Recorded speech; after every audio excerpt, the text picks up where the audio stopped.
Man, I could talk about this for hours, brother. I think what makes me a good artist is that I'm very sensitive. So I feel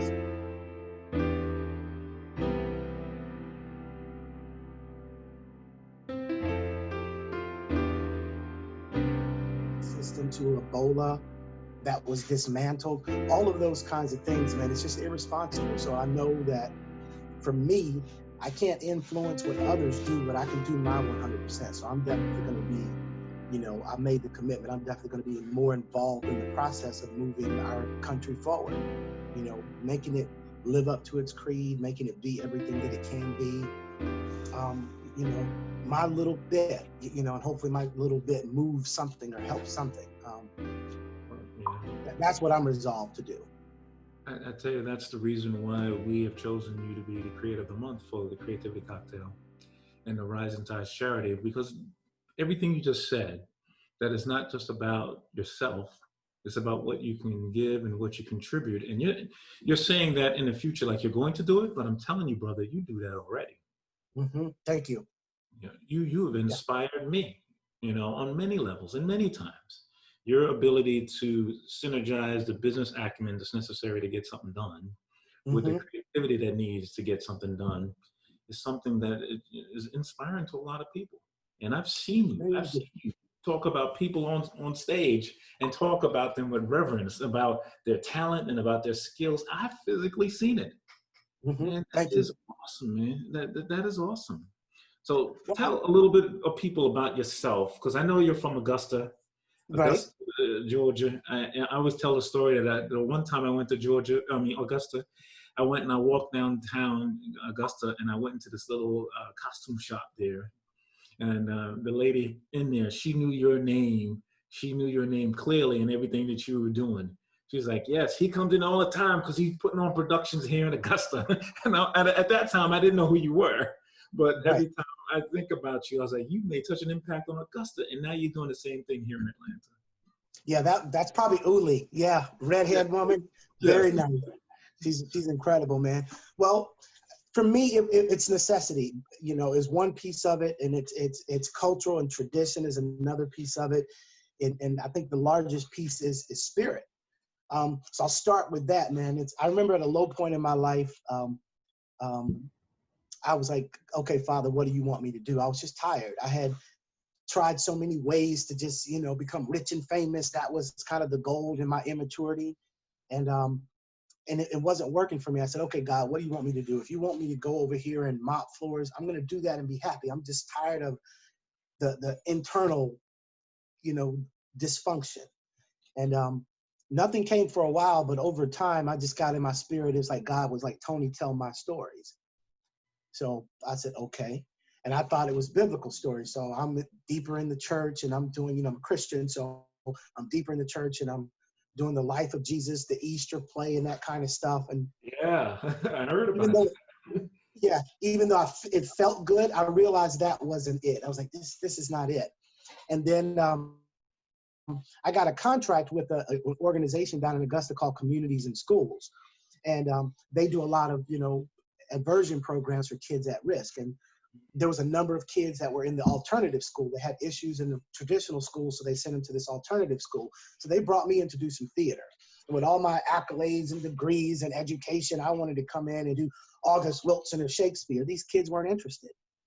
And after hitting the brick wall enough, we sat down in a circle and I began to talk to them. I said, let me get to know them and find out what they may be interested in. And what I realized is that their stories were more compelling and interesting and diverse and unique as anything Shakespeare, August Wilson wrote. And I'm like, ha. So I developed a show based on their life, short monologues and short scenes. And it was one of the best productions I'd ever done. Those kids ripped it. They had no theater experience, but they loved it because they knew the material. And in that moment, I knew it. I said, aha, this is it. Testimonial theater. I said, this is it. Because it said we overcame him by the blood of the Lamb and the word of our testimony, Revelations 12:11. And because for so many years, I didn't want to speak. I was embarrassed about my struggle. I was embarrassed about my failures. But now I speak it very freely. And I think for those kids, they got an opportunity to share what was in them because people were always talking to them, but nobody was listening. And I said, this is it. So that has become a pattern for me, that I pull material from people that I actually know. I change the names and scenarios, to maintain people's privacy and that kind of thing, and add a lot of creative license. But like from my play, for example, Somewhere in Somerville, it was a Yes, I successful. remember that, man. Yeah, That was a yeah. milestone on many levels. It's fantastic. People love it. People love it, but I know those people. I can tell you the names of each one of those characters. These are people that I've worked with. So I think that's a significant part of my brand, and it kind of goes to what many educators might tell you, write about what you know. So I take my own life experiences and I mix it. So that's where the spiritual part comes in. I think giving voice to things, saying stuff, the complex beauty. And I'm secular, even though I'm a Christian, I try to be authentic to it. So there may be language, there may be adult topics. I don't do anything vulgar. That's just not my MO. But I want to present something as that person who lived that experience would live it. So that's what I try to bring to my work. So that's a piece of it. On the advocacy side, when I said tradition, my mother came from a family of 9. And, we grew up in South Carolina, and they were very close. Their ethic was every day they got up and worked. Sundays we went to church. After that, there was a little bit of work to do, and that was their pattern. They will work you under the table. But I guess that goes all the way back to the legacy of slavery, because typically they would keep the stronger and most durable Africans right there in the state. At one point, that 90% of the population of South Carolina was Black. And, it made South Carolina one of the richest states in the South. So my family still maintains that legacy of just great work ethic. They don't, it's like they don't know how to rest. They get up and go. So we learn it. So I got that good work ethic. What I didn't know how to do is run a business, because all of the people that I grew up around, they were solid workers, great people, worked 30, 40 years on a job, retired. Very few did anything entrepreneurial. So I had to learn that. And so when I learned these lessons, because I was so close to my family and we always shared, I naturally teach. So it's like, look, this is how you do this. This is how you do this. This is how you do this, because I want to see our people be empowered. Yes. I love the beauty of who we are. And it's like, I don't want people to go through the struggles that I went through. And I think about so many people that came before me, brother. I look at like the Dick Gregory's and the Nina Simone's and the James Brown, how they, Paul Robeson, how they use their art as a way to impact society. And I remember when over the years, I was gonna say we owe it to them, right? We owe it to people, because they laid that foundation, and so what you're doing is laying it for the next group of people.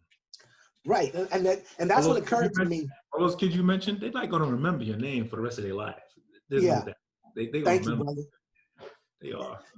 But to kind of complete my point, it's like it occurred to me. It's like, I remember Nina Simone had passed away, James Brown had passed away, Dick Gregory passed away, Maya Angelou passed away. It was like that whole generation of significant voices were gone. And I'm like, well, who are those voices now? And then again, in my spirit, it's like, well, you can be one of those voices. Again, do your 100%. What things can you do to impact your community? I'm not going to go out and, stand on with a bullhorn and pull a group together, but the people that come into my life and I can impact them in a certain way. I can say, hey, and it shows up, man. Right now I'm mentoring about 16 people, and I'm pushing them all to be producers. There's a lot of them are actors. And I'm like, look, I remember that space. Did you say 16 people? Yeah, 16 people. Wow. Yeah. And I remember that space of being an actor and waiting on that opportunity. I'm like, you know what? I'm waiting on that perfect role that really show the world what I can do. And it never came. And that's what kind of, like I said, necessity being the mother of invention, it kind of moved me into writing. I'm like, okay, let me write that role. Okay, I wrote it. Now what do I do? Okay, let me learn how to do this, direct. Okay, all right. Now I got to put the pieces together. How do you market? How do you do this? And the next thing you know, I just learned the process organically from concept to completion.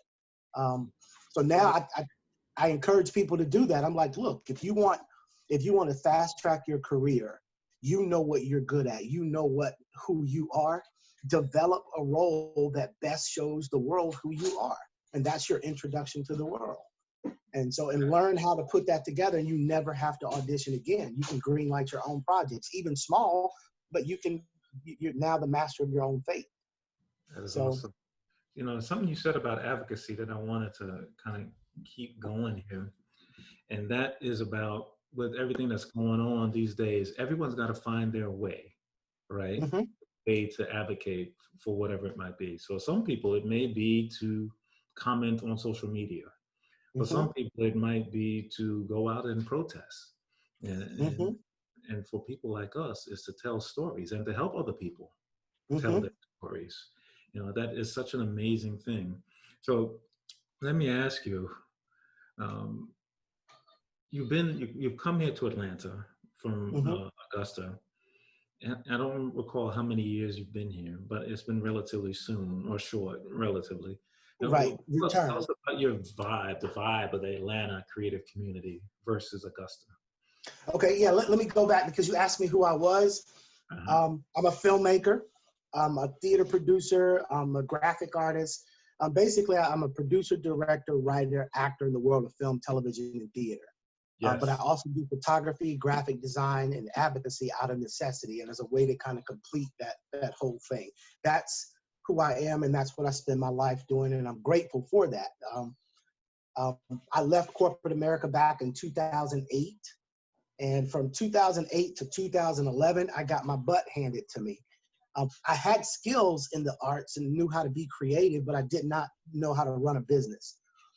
Going from being an employee to an employer, business owner was a tremendous transition. And those 3 years just broke me and crushed me. And it was tough, but I'm still standing, man. And I thank God for that. So I have durable lessons on this is how you do it. This is how you prioritize. This is, on and on. So that's a part of who I am. And I think that experience was so horrendous for me.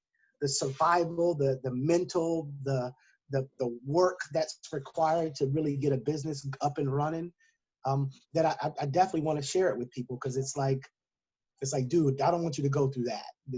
So before you go through that, make sure you do this. And some people listen and others don't think what you're saying is relevant until they get deeper in, because I'm 25 years in. So I got a lot to pull from. And if they're at year 1, it may be hard for them to understand me at year 25. Gotcha. But I'm like, look, if you hear me, you won't have to go through this. But, sometimes they don't. And then later they come back and like, man, you were right on point. I'm like, I know. It's not that I want it to be right. It's just, it is what it is. You cannot cheat the process. But you're talking about Augusta versus Atlanta. Augusta is more of an industrial town. It's my home. I love it. My family's there. My wife's family there. But there isn't a market truly for the things that I was good at. If I wanted to be, in medicine or education, government, etc., even manufacturing, there were a lot of opportunities. But to be creative, it was hard to sustain that. But somehow I was able to survive being a full-time artist in Augusta. It wasn't always graceful, but I did. So I think that was a vetting process for me. Another unique thing about Augusta, I think it's less competitive. So when I had a group of actors on a project, that was pretty much their only project. So we could do a lot of work. Gotcha. Sometimes we rehearse 8 hours a day. We get off work and just grind, get off work and grind. So the level of production was higher than what I've been able to do here in Atlanta, because I developed that pattern and I was accustomed to what Augusta would do. But these actors in Atlanta, man, they have 6, 7, 8 projects going on simultaneously, and their time is very scarce. And if you can't pay them for the premium on their time, you can't really demand a lot. So that's been the struggle for me in Atlanta. And there's a lot of brilliant people doing amazing work. That excites me. that there's so many different voices. I know filmmakers who are doing great things in this arena, and playwrights who are doing great things in that arena. And I think, and to me, there's no saturation. There's room for all of it, because like I said, for many generations, our stories weren't told. Yeah. We had a very flat, distorted vision of who we were and what our Black American experience is. So now you're seeing Ava DuVernay with her zone, you're seeing Spike with his zone, and Tyler Perry with his zone, and you're seeing playwrights each with their zone, you know, and it's, you mentioned some names there. You mentioned some names. So you're inspiring so many people, and you've got a lot of people you're mentoring. Who has inspired you or is inspiring you right now? Well, locally, and shout out to everybody who's out there doing their thing and everybody that I've come across, but there's some people that just truly stand out. There's an actress named Raina Houston. She's got it. She is Raina Houston. Raina Houston, like rain and then Raina Houston. She is, look out for her, brother. She's coming to do some amazing things. You know Darian Diageo. Oh yeah, yes, he's fantastic. He's a great filmmaker. He just has a knack for telling a story. You can feel it. It's visceral. It's energetic. He did this piece with Jason and Darrell and Naomi Mack, and Jason Louder, Darrell Lyons, and Naomi Mack, called Pony, and it was just brilliant. I was like, this is excellent. Film side, House of June. Oh yeah. They're just, their combination, their experience, the way they work well together. I mean, it's just created a wonderful body of work. As a producer, I would love to get resources to say, here, go make this genius work that I know you're capable of. Because I think that's what a lot of them are missing. They don't have the resources. They're underfunded, understaffed. They cannot fully execute their vision. And there are many more. I think Naz Panky is a brilliant writer. Oh, she wrote a 5-minute. We had her on the podcast, and her story is amazing. She's yeah, absolutely. She wrote a 5-minute piece that I was just like, this girl can write. And I can just keep going on and on. I mean, there's tons of it, man. There is truly a renaissance. I think Atlanta is really going to own that moniker of Black Hollywood. Before, it was Hollywood coming and taking advantage in a great way of the economic platform they created for making films here. You know, non-union, tax incentives, all of those things are attractive to bring, you know, film production here, which is great. But that next phase of that is you're going to see projects that originate in this soil coming up from the independent film community, the independent theater community, the independent television community, homegrown projects. You're going to see those come up that have a very distinctive voice, you know. Well, when you think about that homegrown coming post-pandemic, right, whatever that might look like, do you have any thoughts or ideas? How do you think the world will be post-pandemic with all of the work that we do as creators?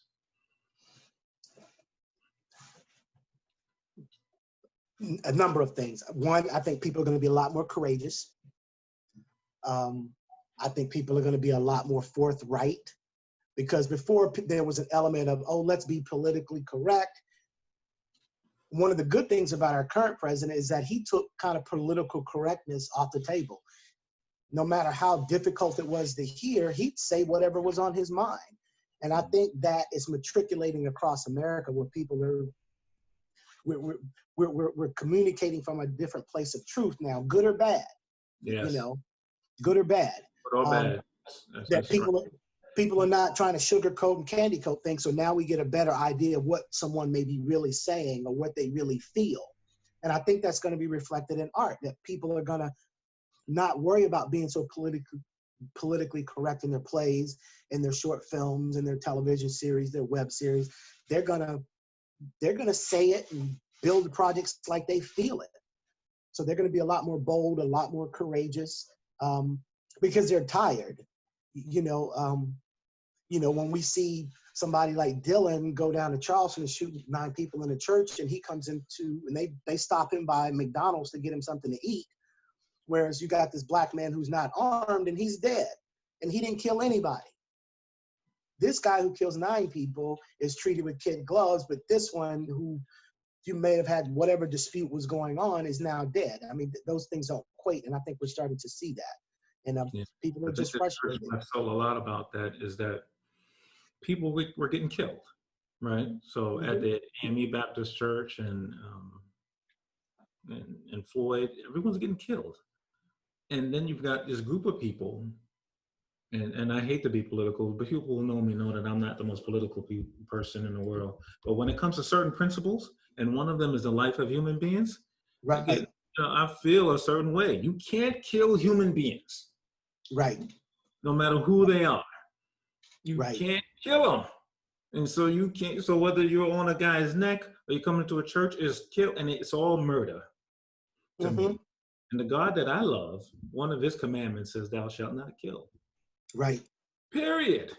It's not in a certain circumstance. It's just you just can't do it. Period.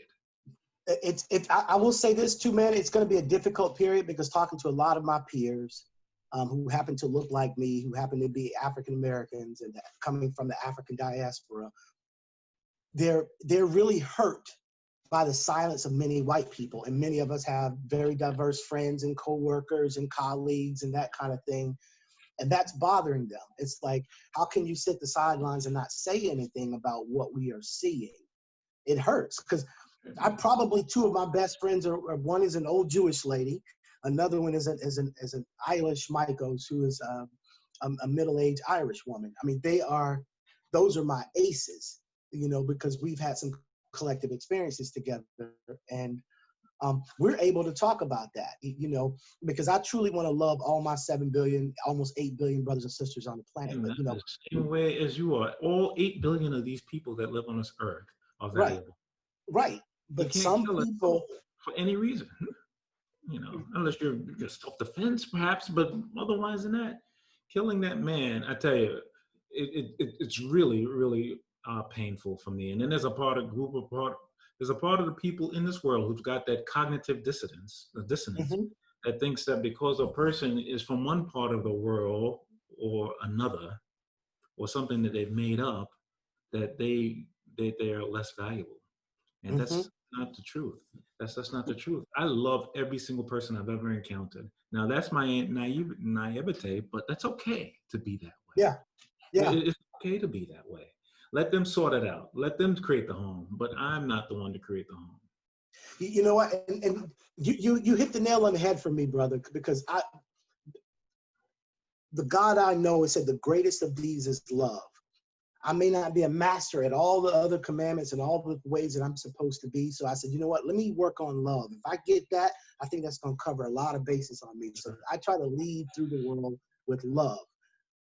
But when you see this stuff happen and you're constantly hurt and others seem not to care or diminish what your people are going through, it makes it very difficult. It's hard. So I stay in God's face. I'm like, God, come on, this, and I just think about all of the stuff on many generations, how the abuse that our people have had to endure, from the civil rights movement to black codes to Jim Crow to Reconstruction to the era of slavery. It's like, when is this going to stop? The only commandment that I recall that I've lived by, is the covenant that Jesus created that says, love one another like I've loved you. That's it. Right. I don't want to remember another thing. Nothing else really matters to me. All those things that you mentioned, all of those terrible things that have happened to us and other people in the world, because it's not just us. There's like, for example, migrant groups of people or people at the south part of China that have, because their complexion is one way or the other, they get that same cognitive dissonance. Yeah. They get the same thing that happens. And it's just not, in my opinion, I was reading this book called A Rare Earth. And it's about the fact there's a lot of scientific reasons why Earth, human beings, might be one of the only types.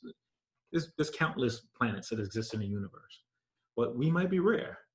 And there's lots of things that makes me think that, oh my gosh, God maybe really did put us there. Jupiter sucks up everything that could hit this Earth like a vacuum cleaner. As an example. There's so many reasons why we are here. We are at the perfect part away from the sun for life, for us to exist here, and for us to be pissed off because my complexion is this, or to put one person in prison versus another because you didn't like where they came from. That's crazy, and that's not Yeah. who we are. And that's why we focus on the creativity cocktail. And God has given us the ability to create something, Mm-hmm. and every single person I've ever met has that ability. They just suppress it for whatever reason. Someone grows up, tells them that, hey, you should be this or you should be that, as opposed to who they are. Right. And again, kind of dovetailing what you were saying, you know, what are we going to look like on the other side of this pandemic, on the other side of some of these tragic deaths that are happening to Black men across the country and other racist incidents? I think we're going to see a little bit more isolation. I've run into a number of them that they want to isolate from certain other nationalities. And I think that's the wrong answer, but I understand the sentiment, because if I stick my hand in the fire and it gets burnt, I don't want to put my hand back in that fire. And that is the result, because it's like, you don't seem to care. You see this stuff happening again and again, and you sit silent. So many of them are starting to say, you know what, forget it, you know, and I don't think that's a healthy way for our community to be too. So if our Latino, Asian, Jewish, you know, and Caucasian brothers and sisters don't step up and be a part of this national conversation, I think we're going to see a very fragmented America, because Black people are hurt, and we don't want to talk about baseball when this dude has just been killed. We don't want to talk about Big Macs or cartoons or anything else when you're kind of ignoring the elephant in the room. You know what I mean? The elephant in the room is how America has a distorted perception of who Black people are, and how there's so much institutional layers of things against us. This law against us, this law against us, this hiring practice. You lose your right to vote. You lose your right to get a passport. Your communities don't have this. I mean, just layers of it. And we notice it. We feel it. We see it. We live it every day. And we're just tired of it. It was like, you know what? Enough. Yeah, I tell you, I do get some solace. So like, I looked at a lot of people who protest, and just in my own personal life, you mentioned some people that are close to you in your life. The people who have been there for me in my life, and the people I saw out there protesting, they are just everybody. You know, so there are people who are trying to do right by the rest of the world. They just are. They just are. There are more of them than there are who are not. You know, we just have to constantly keep focusing on the fact that that's not the case. I was listening to the mayor here of Atlanta and how she was enraged yesterday. Yes. Really, really upset about what was going on, and she made a lot of good points about whether this was not kind of what Martin Luther King Jr., like what his position would have been. And I sat there and I listened to it, and I said, oh my gosh, this is a kind of I wouldn't say a tipping point, but it's getting closer. Yes. We're going around a curve. There is no doubt about it. You know, when you get mayors across the world and across the country that are saying these authentic things, she weren't saying anything. She was saying what she was feeling. When you see that, I think you're so right. The stories that will burgeon from this, every single person right now should be thinking about the story about what's going on with them or what's going on with others around them, and how they can bring that story to life. And I'm not saying you should write a play or a screenplay, but there's many ways. There's novels, stories, there's podcasts, there's conversations, there's panels, there's all these ways that people can tell their daggone stories. Because that, to me, that's one way to beat it. That's one way to get this, to change the world, is to tell what's going on. And if Tony Henson was here with us, you know what she'd say? She'd say, we must tell our stories. We must tell our stories, absolutely. And to kind of dovetail what you were saying too, from a philosophical standpoint, you had George Washington Carver and W.E.B., you know, was it Booker T. Washington and George Washington Carver? Booker T. Washington was talking about the specific, you know, that we should work on trades, and W.E. Du Bois was coming from a different perspective. Yeah, exactly. But then, you know, you jump a generation after that, then you get the Malcolm and Martin, you know, nonviolent, you know, resistance versus by any means necessary. I think you're seeing, and this is the danger of it, you're seeing more and more people moving away from Martin and closer to Malcolm, saying by any means necessary. And we're seeing it. Things are on fire. They're attacking police cars. They're burning buildings because we've tried the nonviolent resistance, and it hasn't gotten the result that those group of people want. So they're pushing, they're going a little further. Yeah. So our country is going to have to deal with this issue, man, because I think people are on the scale closer to the Malcolm edge of it now. Yeah, that's unfortunate because I believe in MLK's view. I think that's going back to spirituality. I think that's a long-term view about how do we solve it. It's harder, obviously, and he could, you know, he was here with us. He was obviously it was hard. They were both hard because they both sacrificed their lives for it. Absolutely. But it's hard to be nonviolent when you got somebody who's doing violent stuff to you all of the time. And this country, fast forward 50 some odd years from now, so from then, so now we're in a country where there's 330 million Americans and there's 330 million guns. Yeah, I'll tell you, brother. Those guns are in the hand of a third of the people in the country. Right, but you know what? When President Obama was running for office, he talked about in the South we're clutching our guns and our Bibles. Well, that's me, because I have my gun and I have my Bible, because you know I'm going to use that Bible to guide my life and the foundation for my decision making. But don't come up in here messing with my family. Yeah. You know, do not come up in here messing with my family at all. I tell you, I've been traumatized, and I appreciate you because you may need to defend me, because I tell you, my personal trauma with guns has been tough. I've lost family members. I saw a man when I was growing up in New York killed in front of me, and that had an effect on everything from that point on in my life. You know, I didn't shoot a gun until 5 years ago, and I tell you. When I shot it, a Caucasian friend of mine took me to a gun range, and he had a 44 Magnum. When I hit that gun, I totally understood how people feel when they shoot guns. I totally understood it, like in 1 second, and it felt like I had like a nuclear bomb in my hand. You feel the power, brother. Yeah, and you realize it's not something to play with. Oh yes.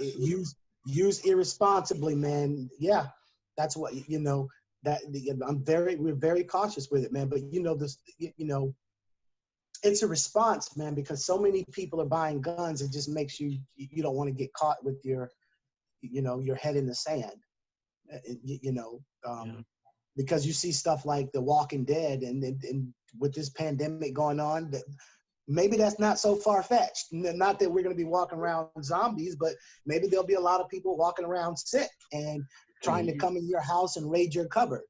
You know?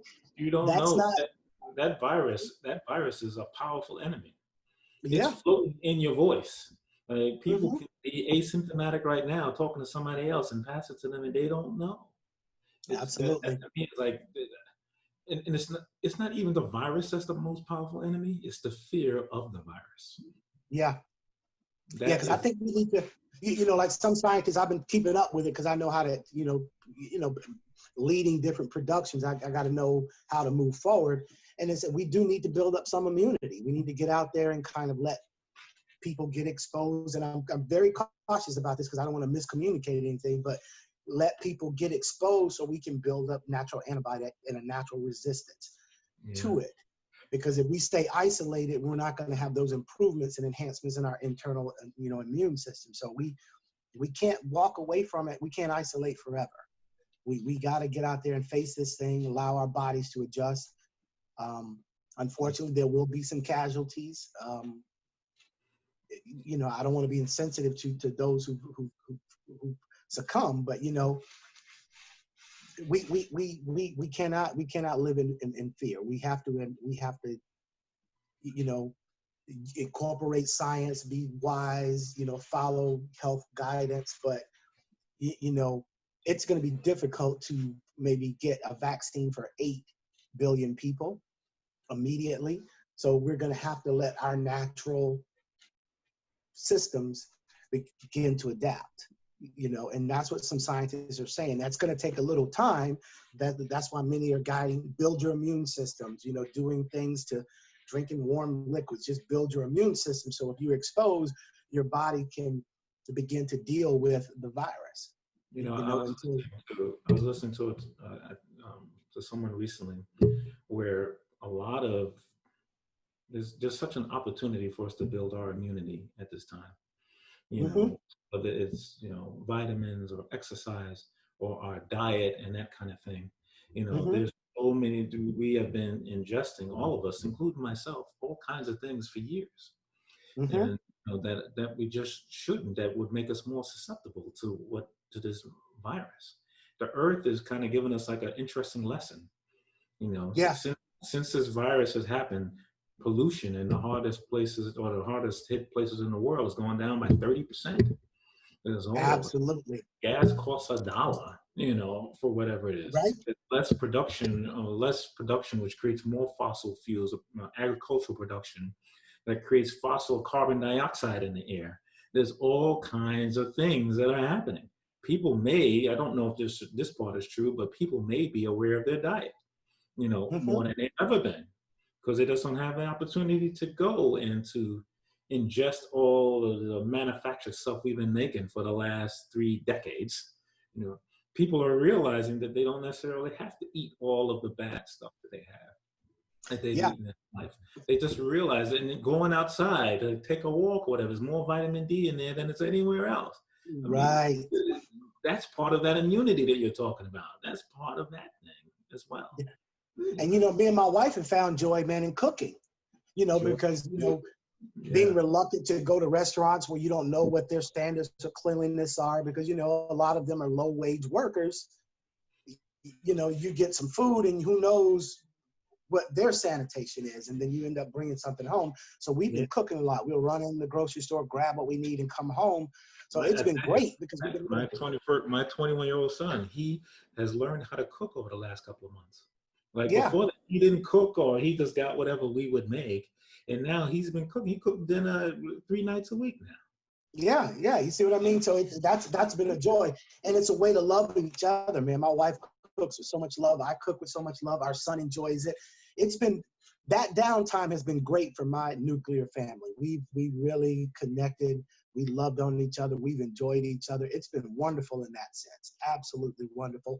And like I said, it's given me some downtime with God to kind of go within. It's like, you know, to look at myself, to kind of catch up on some things internally. It's been a good season. And now, as this is coming to a close, I'm closing this one chapter, and now I'm getting ready to move into another chapter. And I think I'm cleaner, I'm pruned, I'm more focused, I'm clearer about certain things. I'm more courageous about certain things. I've released certain things because, you know, sometimes you hold on to stuff and it's like, let go. That's you know, so it's been a good process for me, and the process continues. But I see the growth already, and I'm excited about that. You know. Awesome. So I tell you, I appreciate you joining us today. The Creativity Cocktail really started, and it came from the feeling that we had where we knew there were people that were creative, but they just weren't expressing it. And I personally lost people in my life to violence and suicide. That were creative, and then later on we'd find out that they had this treasure trove of creative stuff that they were afraid or they didn't want to share with the world. So our hope is that someone out there right now who's saying, I can't be creative, they tell me I can't do that, I can't get paid being creative, or I can't live a life being creative, that they will listen to your voice and what you shared today, Anthony, and take one bit of it and say, you know what, I can be that person. I can be creative. And so if you were having a conversation with that person, wherever they are on the earth, and it's just you and them talking right now, and they say, Anthony, what should I do? What should I start first? What's the first thing I should do? What's that? And I don't want to be preachy, but I'm going to use biblical principles because they're the most durable for me. And I think the principles in the Bible and other spiritual texts are universal, and we see that again. That is the foundation. You got to stand on something strong. It's like tonight, own self be true. And it said the truth shall set you free, right? You got to live in truth. You got to be honest about who you really are. Don't go out into the world and try to be something that you're not, because you're not going to reach the fullest potential of your life. The world needs that diversity. We don't need another Denzel. We don't need another Spielberg. We don't need another Tyler Perry. We need you. That's right. Yes. So I would say reach into your uniqueness and your gift and your perspective, your point of view, your passion, and release that to the world and make that fully emancipated. That becomes a foundation for your creativity. And another spiritual principle, thy gifts will make room for you. I'm a living witness. I do this full time. I don't have a job, quote unquote. So, and it was, like I said, those first 3 years from 2008 to 2011, I got my behind handed to me. I knew I had this creative gift, but I had no idea how to run a business. I learned that, and you can learn that over time, that you can figure out a way to generate enough income to grow your business and take care of your home. I don't need to make $1 million now. I get to customize my life. I get to spend the maximum amount of time with my wife and kid. And every day I wake up, I'm doing the work that I love to do, and I get paid for that. That's life for me. You know, of course, I may not have some of the things that other people have, but I'm okay with that. Like I said, going from being an employee to an employer, it was a lifestyle shift for me. It was a psychic change. So I would say embrace that. Another thing I would tell them is you got to surround yourself with good counsel. Because I had 5 degrees when I left my job, I thought I knew how to run a business. No, because much of what I was taught was corporate based. You know, the accounting, finance, the marketing, all of the stuff I learned, the MBA was geared towards, if you go out and you work for a corporation, you'll be able to matriculate into that environment very well and be successful. But what about if you're a business owner? What about if you're an entrepreneur? It's a whole nother ball game, especially when you're underfunded and understaffed. How do you grow your business? How do you know what I mean? Yeah. And you have to listen to people who've done it. You have to listen to people who actually know, because I had to learn how to prioritize. Because here's one example.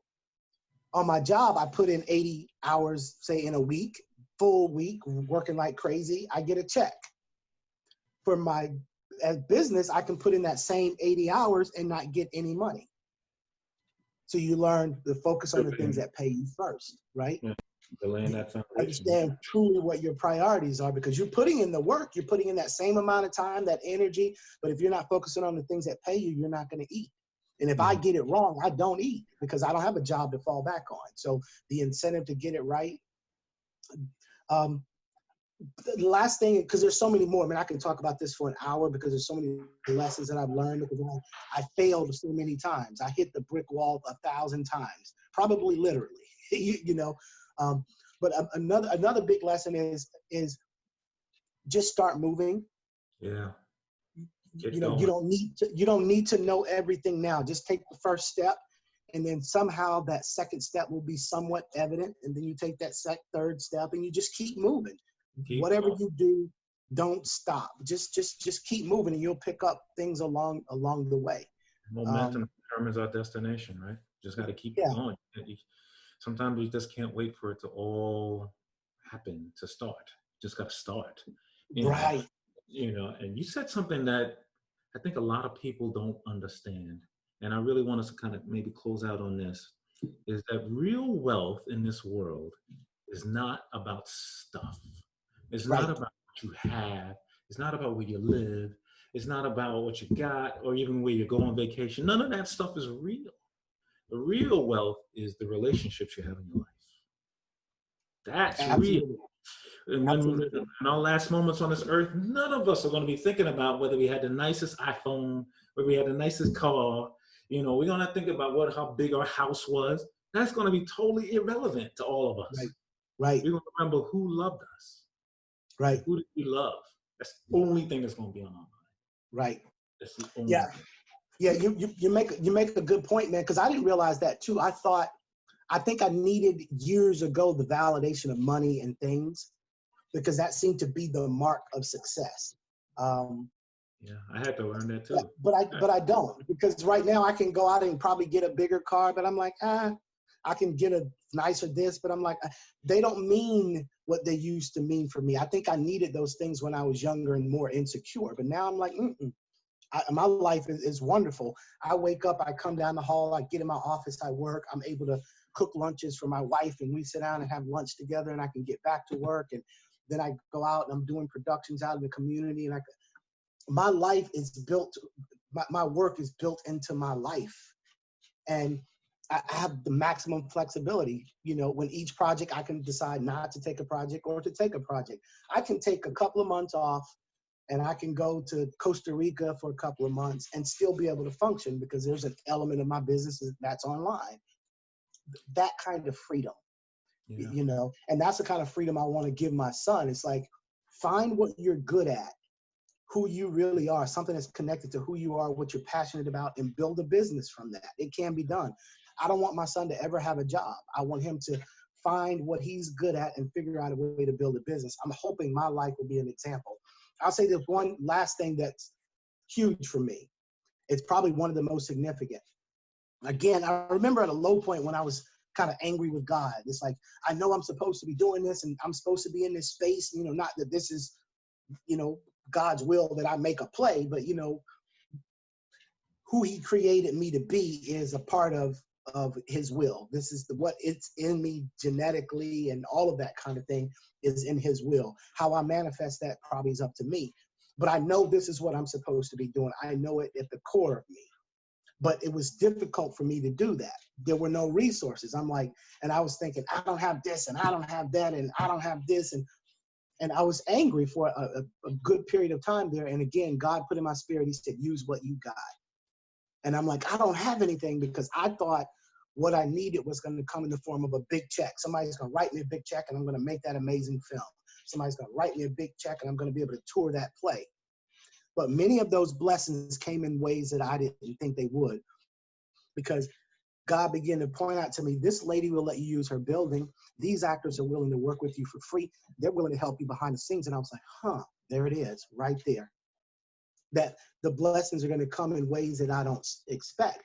So I've learned, one of my approaches, especially in the independent production, is kind of see what's available and kind of build a strategy from that. It's like, okay, this is what's available to us. What can we do from that? And that's the kind of innovation, that's the kind of flexibility that I've had to adapt as an entrepreneur, because I may never get that $1 million check to make that huge project, but you know, I can get projects done, and God willing, they'll grow organically. Okay, we hit this mark this time, and God willing, next time we go a little further. So for those, you asked that question, for those who trying to get into this space and begin this journey, learn to look and think 360, because some of the things that you need to move forward may not come in a form that you expect. Yeah, you know, for sure. So you just gotta learn to see, if you genuinely know you need that resource to move forward, it's probably there, but maybe not in the form that you would expect. It's been so amazing to have you, brother. I tell you, it's just been really amazing. I tell you right now, I love you. I love everything you do. Thank you, brother. How can people connect with you if they want to know more about what's going on with you, Blue Bistro Creative?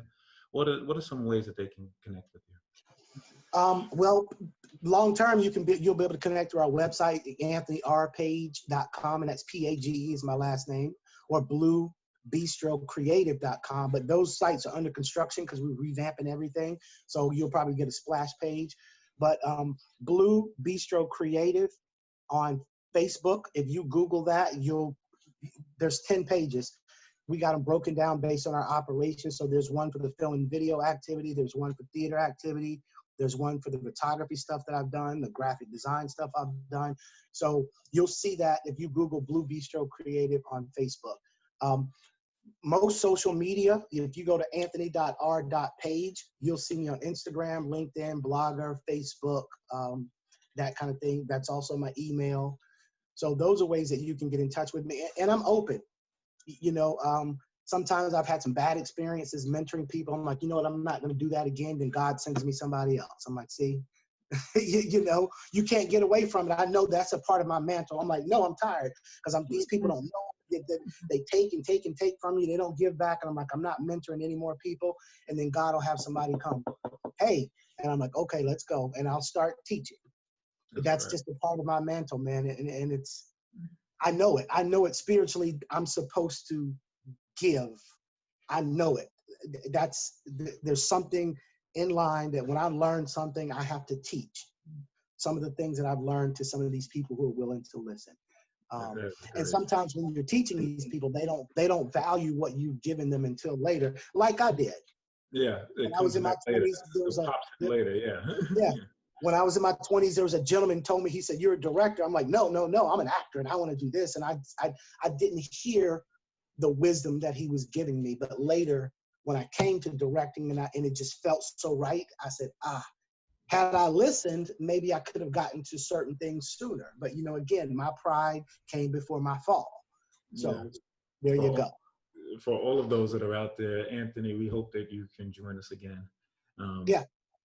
All of those who listen to the Creativity Cocktail, we are so excited about where we are. Over the last few months, we have started to see lots of people listen to this in different parts of the world. Thank you to Australia and Bermuda.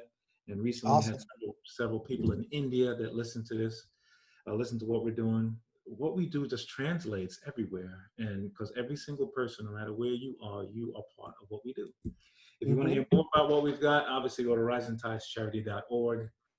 You will find us on all of the social media platforms. This conversation itself, for those of you who were alive today and joined us, I know some people are coming in and out. Thank you so much for joining us. You're going to see this as well. We're going to have this edited up even more, where we'll have some bonus content for those of you who want to check it out on YouTube and Vimeo and all these different places. We want to thank so much Antony R for joining us today. Anthony, you are a phenomenal brother, and you are the creator of the month here for us. Thank you. Thank you, brother. Certainly appreciate it, man. We're humble, man. We take nothing for granted. Thank you for having us on. We really appreciate it. Take care, everyone. All right, take care.